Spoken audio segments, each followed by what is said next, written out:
So if I can't find where I end and where I start, if I can't actually find a boundary to my beingness, when I look at my essence, I know where my body is and isn't, I know where my thoughts are, but my essence, if I can't say where that stops, or I can come to experientially see that it doesn't stop, that something formless, like the space in this room, can't really be divided, then am I really separate to anyone else? Is anyone else or anything else separate to me? And this took me a little while to really grasp.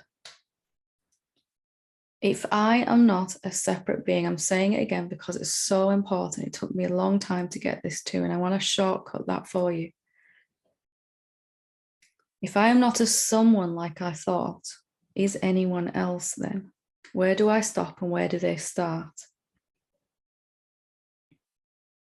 And one of the ways that we keep this illusion alive for a long time afterwards of being a separate being is really by imagining others are separate beings, that there actually are other beings, there are other bodies. But are there other beings? If I'm not limited here to a someone, and we saw that those 5 people, 4 or 5 people I did the live examples with last time, couldn't find a separate being either.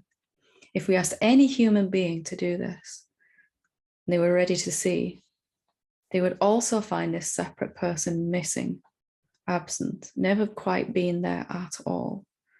Really, really imagined to have been there, therefore experienced as if true. So looking at what we feel separate to still, who we feel separate to. Because to perceive someone else as a separate being, we have to create an imaginary boundary between me and that being. And we go back to feeling finite and limited again. So if you find yourself in a position in your awakening where you're saying, I've seen so many times that I'm not a separate being, but I don't feel infinite. I don't feel boundless.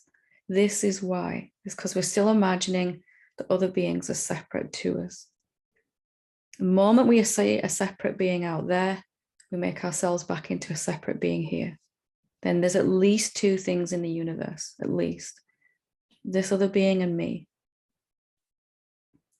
But if we can spend just a little time proving experientially that I can't find an edge to my being. To my body, yes, but not to my beingness because it's formless. Only a form can have an edge, a boundary, a place where it starts and stops in time and space. So undoing this idea that other beings are separate too will really allow you to experience a vast amount of peace very, very quickly. And anything that we're still suffering with or from is only because we're seeing that we're still seeing it as separate to ourselves. So here's the core issue. Is there really fear that you need to get rid of? Or is the issue that you're seeing yourself as separate to it?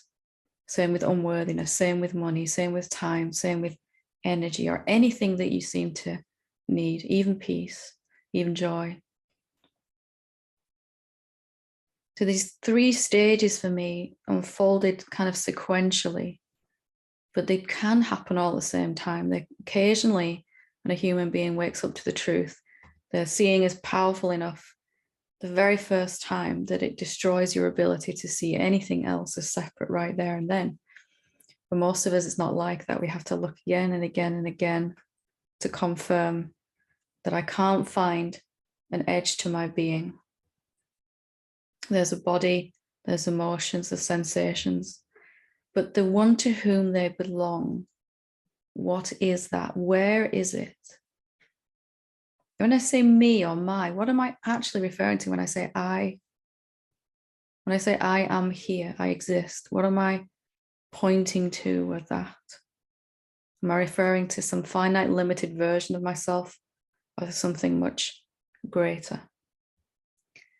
If that finite, limited version of myself has never actually existed, in reality. It's been a very long, real, convincing dream, but never was actually so. What remains for me to do then in my awakening? I'm saying this again because our mind will take any seeing that we have, any authentic seeing, try to make a process out of it, try to make some road further ahead to travel before we can be at peace.